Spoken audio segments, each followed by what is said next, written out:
Hello दोस्तों, कैसे हैं आप सब। आप सभी के समझ साइंस का अगला टॉपिक वेक्टर और स्केलर सदिश और अदिश का टॉपिक लेकर आप लोगों के समझ उपस्थित हुए हैं। सभी साथी ध्यान से देखेंगे, बहुत इम्पोर्टेंट टॉपिक है। परीक्षाओं में इससे बहुत प्रश्न पूछे जाते हैं, इससे हम लोग अच्छे से पढ़ेंगे। आइए दोस्तों देखते हैं। सबसे पहले हम लोग देखेंगे सदिश क्या है, अदिश क्या है। वैसी भौतिक राशियाँ जिनमें परिमाण के साथ साथ दिशा भी होती है उन्हें सदिश राशियाँ कहते हैं। परिमाण और दिशा दोनों हो उन्हें सदिश राशियाँ कहते हैं। केवल परिमाण होता है उन्हें अदिश राशियाँ कहते हैं। अदिश में केवल परिमाण होता है, सदिश में परिमाण और दिशा दोनों होते हैं। देव सदिश और अदिश के कुछ उदाहरण दिए हैं, हम लोग इन्हें देखेंगे, अच्छे से याद कर लेंगे। विस्थापन, वेग, त्वरण, विद्युतीय क्षेत्र, बल, संवेग, आवेग, चुंबकीय क्षेत्र। अदिश दिए हैं तुम्हारे द्रव्यमान, कार्य, ऊर्जा, शक्ति, क्षेत्रफल, घनत्व, चाल, दाब, आयतन, दूरी, समय, विभव, ताप। ये सब तुम्हारे अदिश राशियाँ हैं। अदिश राशियाँ याद करने की एक ट्रिक है, उसका दाल MSc से आता है। उसका दाल ऊर्जा, समय, कार्य, दाब, लंबाई, द्रव्यमान, समय और विद्युत धारा, ये तुम्हारे सभी अदिश राशि के उदाहरण हैं। हम लोग आगे देखेंगे इम्पोर्टेंट हम आपको बताएंगे त्रिभुज का नियम। ए वेक्टर हम लोग पहचानते कैसे हैं, ये अदिश दी है राशि या सदिश दी है। सदिश राशियों के ऊपर तीर का निशान लगा होता है, जैसे ए के ऊपर जो तीर का निशान है इसे हम बोलेंगे सदिश राशि। सदिश राशियों के ऊपर तीर का निशान लगा होता है। जिधर को तीर का निशान होता है उधर दिशा होती है। जितनी इस तीर की लंबाई होती है इसे हम बोलते हैं परिमाण। अगर इधर को है तो हम समझ जाएंगे इधर को मेरे दिशा है, जो परिमाण इसकी लंबाई कितनी है ये इसका हो गया परिमाण। आगे हम लोग देखेंगे समांतर चतुर्भुज का नियम। Vector a vector b, theta कोण दिया है, परिमाण r दिया है, तो हम इसका परिणाम कैसे निकालेंगे। r बराबर रूट में a² + b² + 2ab cos theta. अगर हम मोड के अंदर a मोड प्लस b देखते हैं तो इसका भी परिणाम के बराबर ही होता है, रूट में a² + b² + के 2ab cos थीटा। ये दोनों फॉर्मूला हम लोग देख चुके। अब आगे हम लोग देखेंगे अगर हमें दो चीज़ें दी हों तीसरी कैसे निकालते हैं। सवाल नंबर पहला देखेंगे हम लोग, यदि किसी वस्तु पर पूर्व दिशा में 3 न्यूटन बल, ये आपका हो गया पूर्व में 3 न्यूटन का बल लग रहा है, तथा उत्तर दिशा में 4 न्यूटन का बल लग रहा है, तो परिणामी बल क्या होगा। परिणामी बल ये इन्होंने पूछा है। यहाँ पे कोण आपका हो गया थीटा 90 डिग्री। आप लोग समझते हैं थीटा के सामने की भुजा कर्ण। 3 4 दिए हैं तो आप लोग पाइथागोरस नियम को जानते हैं, 3 4 भुजा है तो कर्ण 5 होगी, तो इसका परिणाम कितना निकलेगा 5। दूसरा नियम ये है जो अपने फॉर्मूला से भी हम निकाल सकते हैं। परिणाम का फॉर्मूला हम लोग देख चुके हैं, r रूट में a² + b² + 2ab cos theta. Theta आपको पता 90 डिग्री, तो a का मान 3 दिया है, b का मान 4 दिया है, तो लगा सकते हैं 3 का स्क्वायर 9, 4 का स्क्वायर 16, +2 × 3 × 4 cos 90 का मान होता है आपका 0। हम जब 0 का गुणा कितनी भी संख्याओं में करते हैं उसका पूरा मान 0 हो जाता है। 3 का वर्ग 9, 4 का वर्ग 16, कुल मिला के हमारा हो गया 25। रूट के अंदर 25, रूट से बाहर 25 का वर्गमूल 5। ये तुम्हारा निकला परिणाम R = 5 न्यूटन। आगे देखिए साथियों, आगे दिया है तुम्हारा दो राशियों का परिणाम समान है तथा उनके परिणामी का परिणाम भी सदिश के समान हो तो उनके बीच का कोण क्या होगा। तो ये है आपका ए और ये वेक्टर बी, ये वेक्टर आर, परिणाम। तो ए और बी बराबर हैं, आर बराबर है, इन तीनों के बराबर हमने मान लिया एक्स। फॉर्मूला जो हम लोग पहले लगा चुके हैं, R रूट में a² b² + 2ab cos theta. जिन अक्षरों के बराबर हमने x माना है उन्हें के स्थान पे x रख दी, a के स्थान पे x, b के स्थान पे x, r के स्थान पे x। तो ये हमारा रखने के बाद हल किया तो यहाँ से निकला 2 cos थीटा बराबर -1, cos थीटा बराबर -1/2। cos थीटा में -1/2 120 डिग्री का मान है तो cos से तुम्हारा cos कैंसिल, थीटा = 120 डिग्री। परिणाम निकला तुम्हारा या थीटा निकला 120 डिग्री।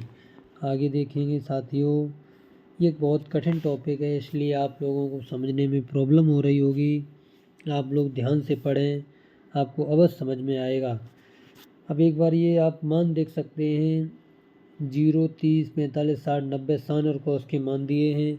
इन्हीं का आपको याद रखने हैं। परिणाम निकालने के लिए या वेक्टरों का एनालिसिस करने के लिए साइन और कॉस का ही प्रयोग किया जाता है। ये दोनों फार्मूला आप याद कर लीजिए।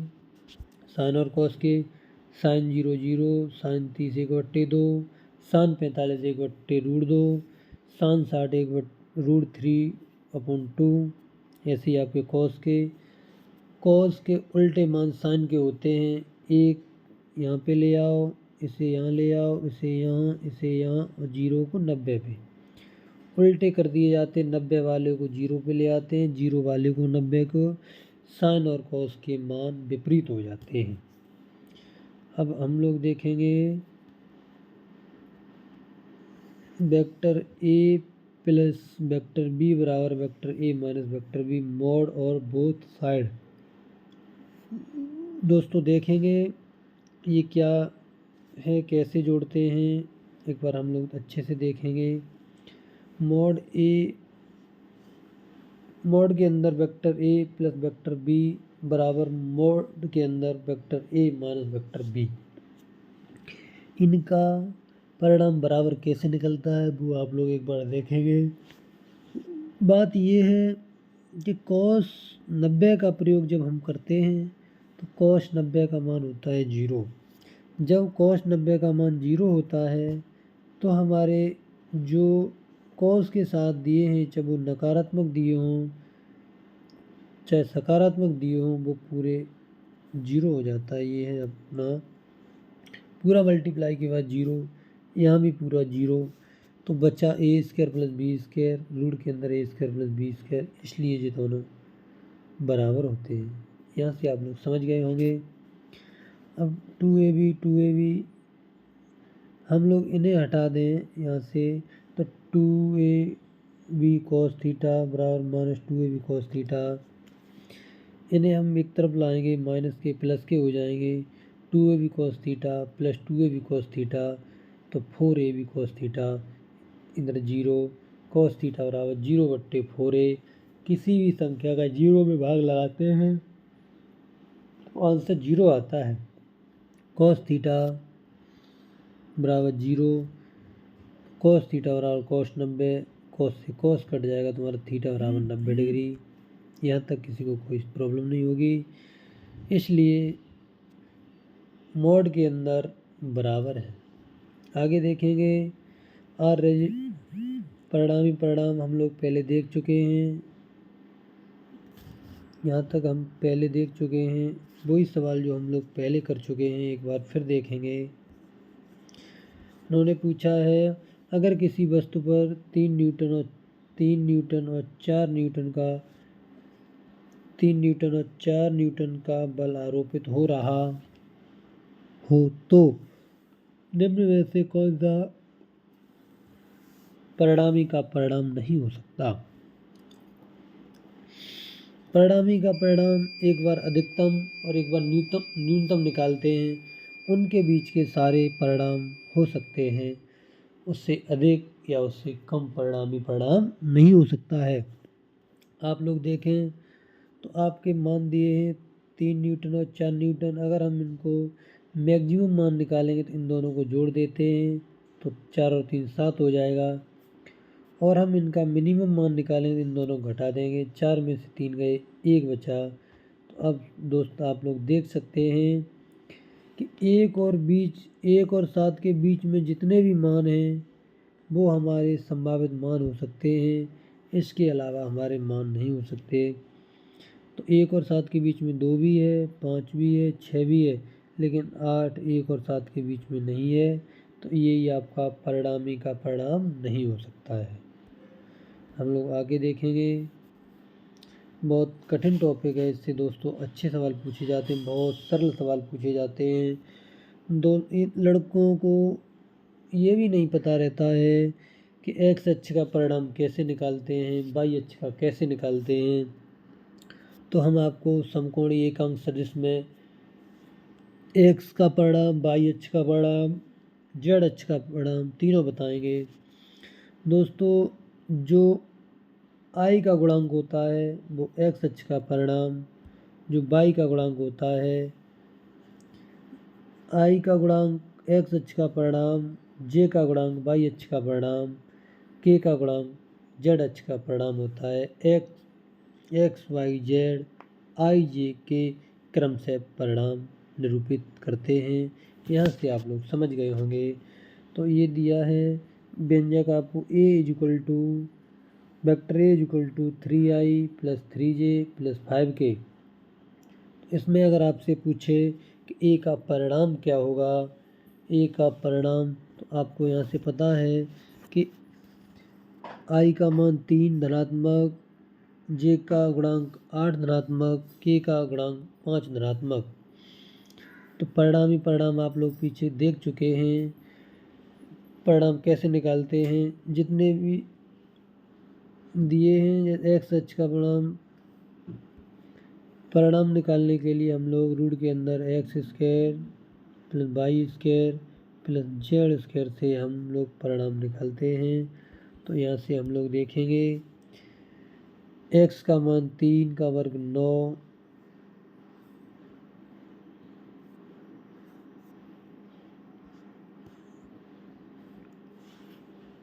वाई का मान 8 का वर्ग 64, जेड का मान 5 का वर्ग 25। इन तीनों को जोड़ेंगे तो निकला आपका 98 हमारा क्या निकला, वेक्टर ए का परिणाम, वेक्टर ए का परिणाम।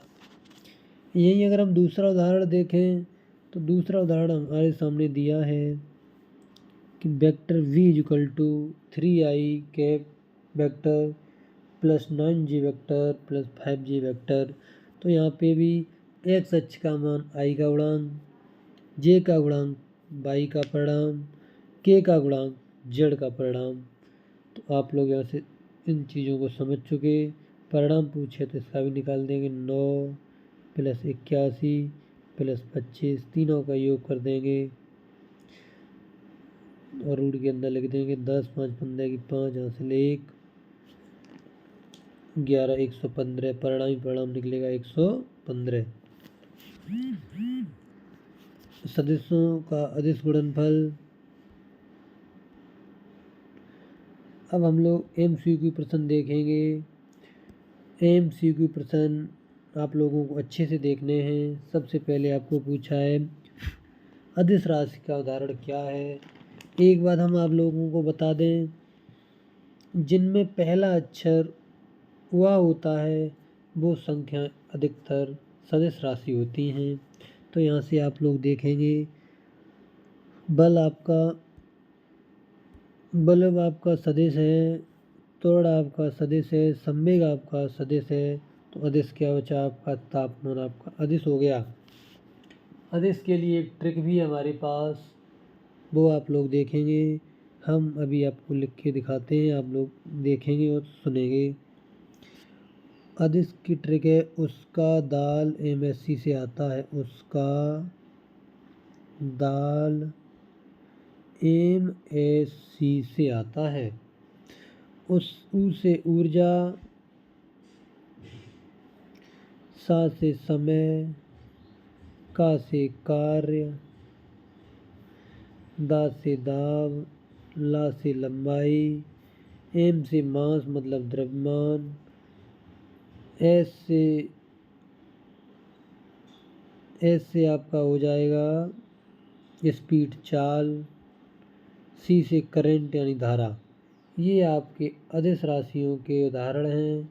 ऊर्जा, समय, कार्य, दाब, लंबाई, एम फॉर मास द्रव्यमान, एस फॉर स्पीड चाल, सी फॉर करंट धारा। आपको ये ट्रिक याद रखनी है, बहुत महत्वपूर्ण ट्रिक है। आगे हम लोग दूसरे सवाल को देखेंगे। निम्नलिखित में से किस समूह में सभी राशियां सदिश हैं।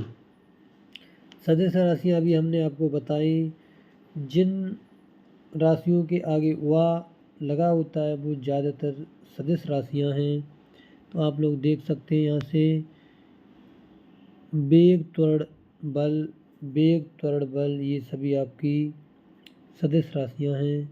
आगे हम लोग देखेंगे सदिश राशि का उदाहरण है। सदिश राशि का उदाहरण है बल आघूर्ण, सदिश राशि का उदाहरण है। अगला प्रश्न देखेंगे 4 नंबर। शून्य परिणामी उत्पन्न करने के लिए समान परिणाम के आवश्यक सदस्यों की न्यूनतम संख्या है। तो ये आपको पता है कितनी होती है, कम से कम 2 सदस्यों के गुणनफल से प्राप्त राशि है। सदिश का गुणा करते हैं तो अदिश और सदिश दोनों निकलती हैं। अदिश और सदिश दोनों निकलती हैं, लेकिन अदिश का अदिश में गुणा करते हैं तो केवल अदिश निकलती है। ये बात आपको याद रखनी है। सदिश का सदिश में गुणा करेंगे तो अदिश और सदिश दोनों निकलती हैं, लेकिन अदिश का अदिश में गुणा करते हैं तो अदिश निकलती है राशि। आगे देखिए समांतर चतुर्भुज बल के नियम मूलतः कितने परिणाम की गणना के लिए प्रयुक्त किए जाते हैं। कम से कम कितने के लिए प्रयुक्त किए जाते हैं, कम से